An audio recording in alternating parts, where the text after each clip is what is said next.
Hey guys, Spirit of the Law here. Did you know Age of Empires players around the world are needlessly wasting thousands of stone every day on their gates? That's a valuable resource. After all, stone is worth more than its weight in gold. In this simple video, I'm going to show how you can save up to 40% on your gates. Let's check it out.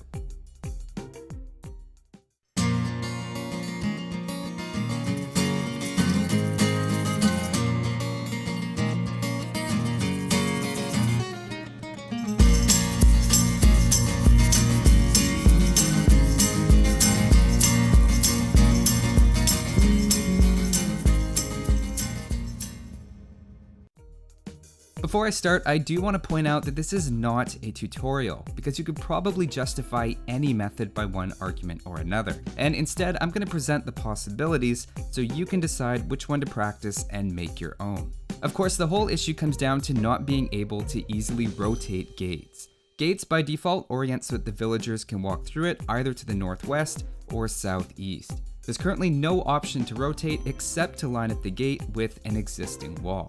That brings us to the most common way to place a gate, which is simply to lay down a wall and then place the gate on top. Easy. The problem is building a gate over a wall doesn't refund the stone cost of the wall that you're removing.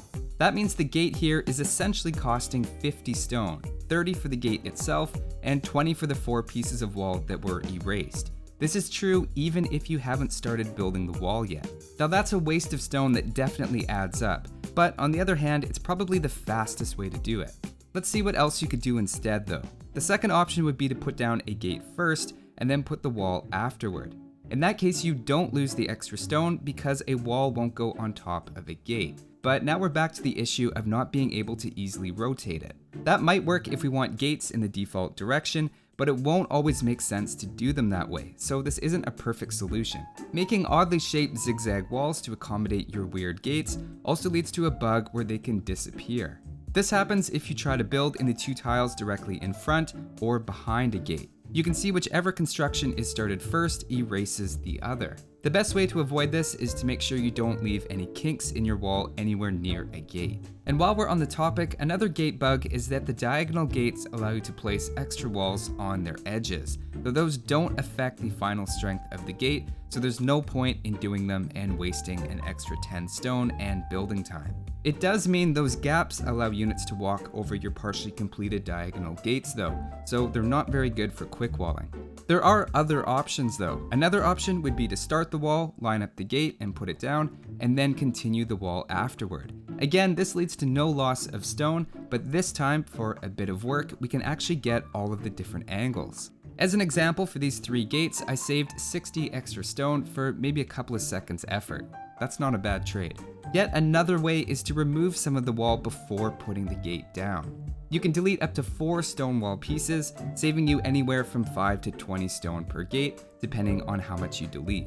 Of course, the trade-off is that's a lot of extra time deleting individual walls. At a certain point, your time and attention are more valuable than a bit of extra stone. But again, I don't think there's a definitive right answer to this, and it depends on how low your stone is and how much your attention is needed elsewhere. In case that's not enough choice already, one last way you could do it is to take advantage of the fact that the gate doesn't care what sort of wall it goes on top of. What you could do is lay down a 2 to 4 tile stretch of palisade wall and then put the gate on top of that, and then add the rest of the stone wall afterward.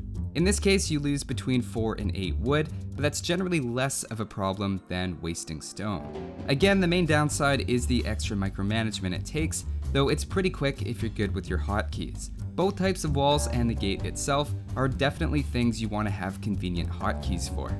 So seeing all the options might be enough to satisfy some people, but I know my viewers, and I know what you're really here for is the ratio between the actions needed for each method and the resources saved to more objectively say which is the best method. So let's get calculating. We'll take the 5 methods discussed, and I worked out the minimum number of actions it takes to do all of them, including keystrokes for hotkeys and then mouse clicks for placement. We can then also look at the number of resources saved and figure out which one is saving you stone most efficiently for your effort. To start things off, the worst for your stockpile, of course, is the baseline of making the wall and then putting the gate over top. You end up saving no resources and spending the maximum 50 stone to construct a 30 stone gate. It is the easiest and fastest way though. If you have a ton of stone or you're winning the game, maybe you don't care. The next way is to place the gate first and then build a single wall over top that runs through it.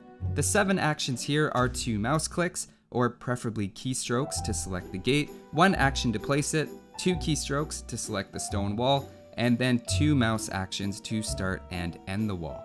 For saving 20 stone in the same number of actions, it's clearly the more efficient choice. But remember, you can't control the rotation of the gate without a wall down first. So this one only works if that's the orientation that you want. Next up, there's starting the wall, building a gate in line with it, and then finishing the wall, which adds 4 extra actions, but also allows rotations. That's a decent compromise, especially when you compare it to the next one, which is placing the wall and deleting space for the gate afterward. You end up getting identical savings, but it takes 15 actions for a simple gate and wall, making it the most action-heavy method to use and one I'd recommend avoiding. The final method of the palisade wall first is actually the same number of actions as the wall gate wall method, though with the slight extra cost of 4 to 8 wood. In my opinion, there's nothing wrong with this method, and it's certainly better than deleting a space for the gate. So that's what the data says. I think the big takeaway from this topic is that you just want to make sure you're being conscious of your minor decisions, and make sure you're developing good habits so that everything you do is optimized and purposeful. With a bit of practice, any of the methods can be done relatively quickly, but as we saw, they don't all lead to the same stockpile at the end. Of course, the most efficient way to save stone would be to spend 2 actions and select Mayans, who have 50% cheaper gates and 40% cheaper stone walls. Have fun building your big, beautiful walls and gates to keep out the Aztecs. Honestly, I don't think they expected that team bonus to become so politically charged. Thanks for watching, guys, and I'll see you next time.